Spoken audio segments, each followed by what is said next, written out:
like so many doctors at the end of a long, unforgiving shift. On the night of August 9th, 2024, Dr. Moumita Debnath walked into a seminar room at Outcry Medical College, a quiet corner where she could rest, a place that had always felt safe. It wasn't. By morning, her body was found, lifeless, assaulted, abandoned inside the very hospital where she had spent years saving lives. She was 31, young, driven, a healer, a daughter, a friend, a life full of promise. And now she was gone. The shock spread fast, through the corridors, through the city, through a nation already weary of injustice. A civic volunteer, tasked with maintaining order, was arrested.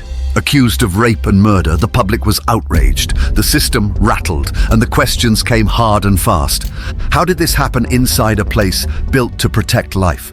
Why was someone with a troubling history allowed inside unchecked? And why, after all that followed, did those in power try to keep it quiet? This isn't just a story of a murder behind hospital walls. It's the story of trust betrayed, silence enforced, and a broken system pushed to its limits. This case didn't just shake a city, it shook the country, and it all started with one unlocked door. Before the headlines, she was simply Moumita. Dr. Moumita Debnath was 31 years old, a postgraduate trainee in anesthesiology at Outcry Medical College in Kolkata. She wasn't the kind of person who sought recognition, but everyone who worked with her noticed her. She was soft-spoken, methodical, and fiercely dedicated.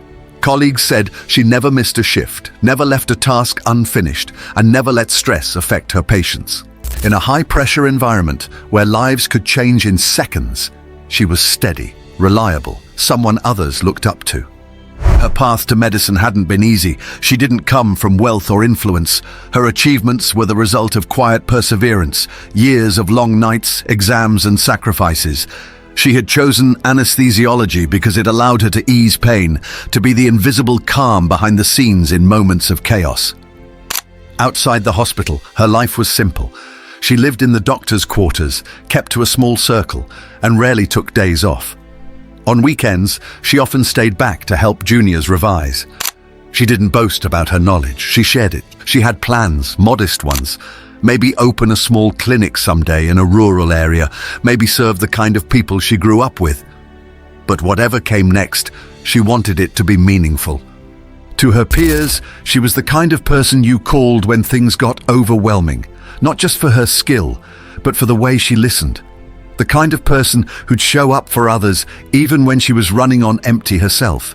That seminar room, room 212, wasn't new to her. She'd rested there before, like many others during long night duties. It was just a quiet space to lie down for a few hours. She'd use it without worry. That night, she did the same, and that, more than anything, is what makes it so hard to accept. Because in a place built to heal, she was left unprotected. August 9th, 2024. It was late. The hospital was quiet. The usual rush of the day was over. Most staff had finished their shifts. Some were catching up on sleep. Machines beeped softly in the wards, and the corridors were mostly empty. Dr. Moumita Debnath had just completed a long case. She didn't go back to her quarters. Instead, she headed to room 212, the seminar room she'd used many times before to rest. It was small, plain, and tucked away, but familiar, safe. At 11:04 p.m., she sent a brief message. It was routine, calm, and then nothing.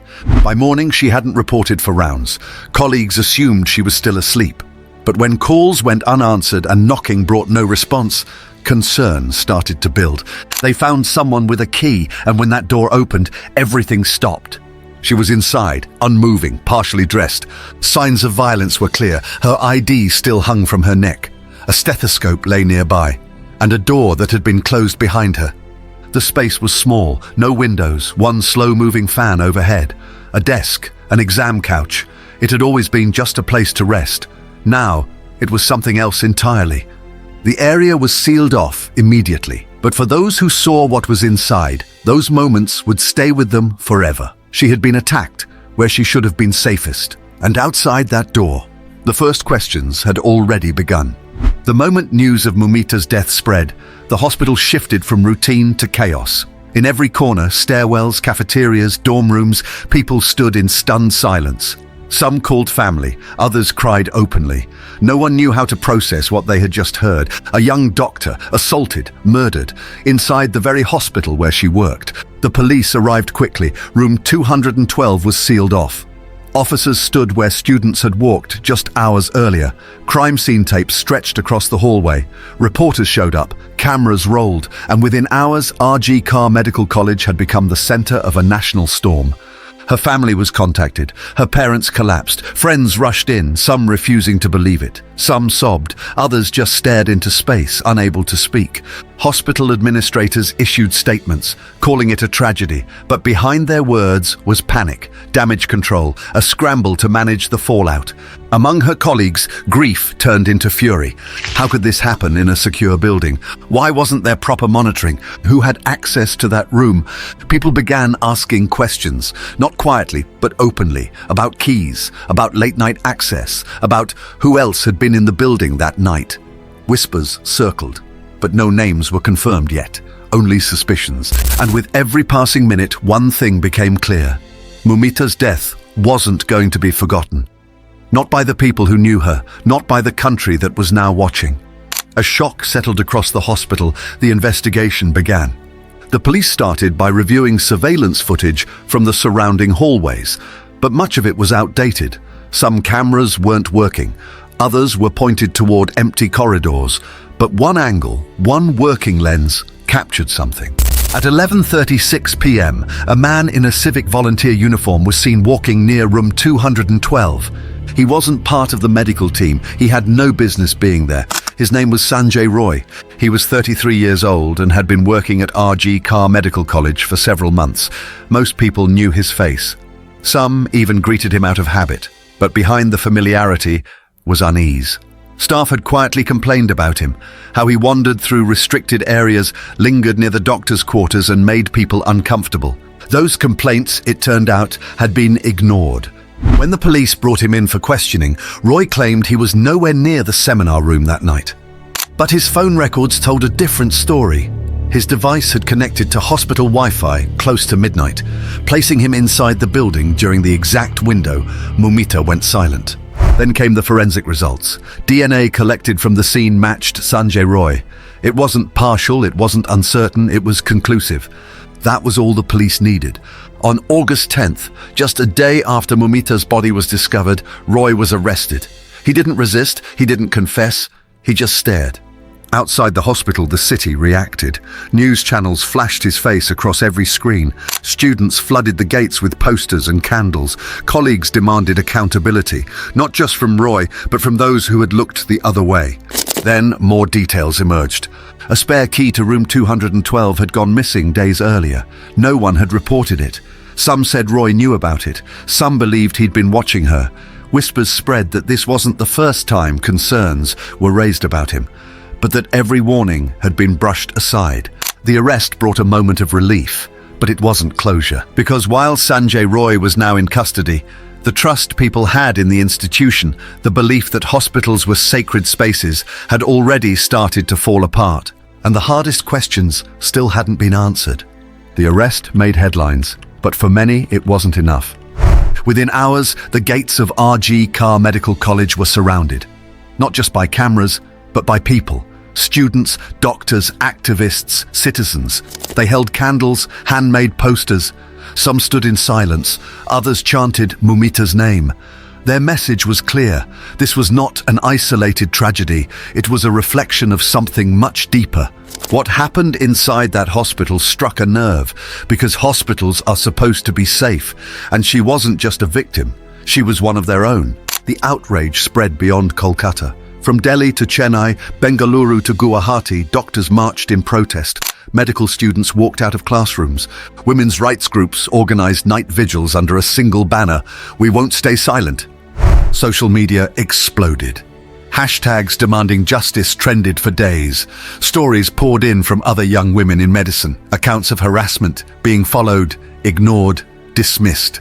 Moumita's death had broken something open. The silence that had protected institutions for so long was beginning to crack. Inside RG Carr, pressure mounted. The administration released more statements, calling it a tragic one-off, a rare exception. But the people outside weren't buying it, because this wasn't just about one night or one man. It was about the system that let it happen. Days later, that pressure led to a stunning development. On August 12th, the principal of the medical college resigned. No public explanation, just a quiet press release and a trail of unanswered questions.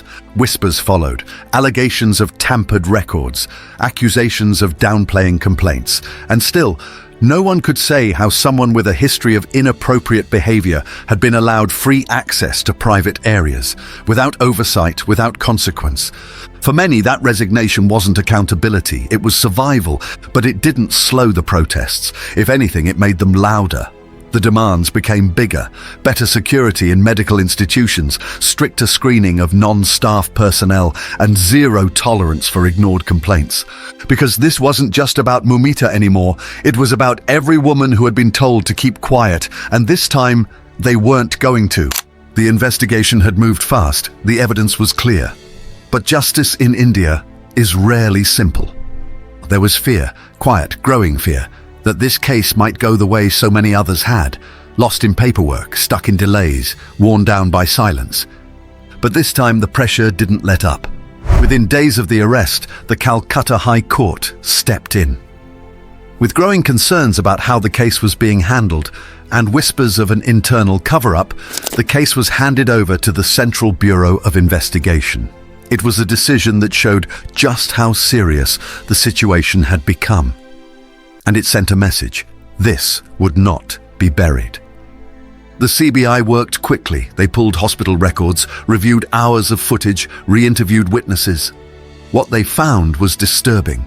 Access logs had been tampered with, emails were missing, prior complaints had been ignored or never officially filed. But the one thing that couldn't be erased was the forensic evidence. The DNA match remained the strongest thread, and it held. The trial began under intense scrutiny. Courtrooms filled with journalists, students, doctors, and activists. Everyone was watching, because what was on trial now wasn't just one man. It was the culture of silence that had protected him. The defense claimed the DNA was planted, called it a setup, blamed hospital politics. But the prosecution didn't flinch. They presented location data, medical reports, witness testimony. Colleagues spoke of previous red flags. Analysts explained exactly how contamination is prevented during DNA collection. Every excuse was stripped away, piece by piece. The trial lasted months, but the momentum never slowed, because the country was still watching, still remembering. And on January 18th, 2025, the verdict came: guilty. The man accused of Moumita Debnath's rape and murder was sentenced to life in prison. In the courtroom, her parents sat quietly. They didn't cheer, they didn't speak, they just held each other. It wasn't a celebration, it was a weight being acknowledged. Outside, people gathered once again. Some held candles, others stood in silence. Many just stared at the courthouse, knowing that while this was a step forward, it could never be enough, because justice had come late, and it had come only after the loudest cries. What started in a quiet seminar room became something far louder than anyone expected. Moumita's death wasn't just a tragedy, it became a turning point. In the weeks that followed the verdict, hospitals across West Bengal began rolling out changes. ID verification was tightened. Background checks on non-medical staff became mandatory. Access logs were digitized. Civic volunteers could no longer roam unchecked. At Outcry Medical College, students came forward, many for the first time. Stories of harassment, unreported complaints, moments they brushed off because they didn't think anyone would listen. Now, they were being heard. Some of those stories led to investigations, others triggered resignations. Most importantly, they broke a silence that had lingered in hallways for years. Across the country, medical colleges began organizing workshops. Student unions launched anonymous reporting tools. Social media campaigns called out gaps in security and accountability. And in the center of it all, one name kept coming up: Dr. Moumita Debnath. She hadn't asked for attention. She wasn't trying to become a symbol. She just wanted to serve, to work, to help. But her life, and the way it was taken, forced an entire system to look at itself. Not every reform lasted. Some promises faded as the news cycle moved on, but something real had shifted. Because the silence, the part that allows these tragedies to keep happening, that silence had been broken, and that's where the power of her story lives. This wasn't just about a murder, it was about what it revealed, the cracks, the negligence, the cost of looking the other way. Moumita should still be alive. This documentary is not where her story ends, it's where ours begins. If you work in healthcare, speak up. If you run an institution, take responsibility. If you live in this country, demand better. We remember her not because of how she died, but because of how she lived, quietly, bravely, with purpose. Let that be the part we never forget. If this story moved you, don't just scroll past it, share it, talk about it, let it be heard.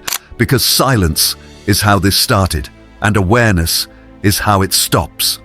Subscribe to True Crime O'Clock for more true stories that deserve to be told. Stay informed, stay aware, and above all, stay vigilant. Thanks for watching.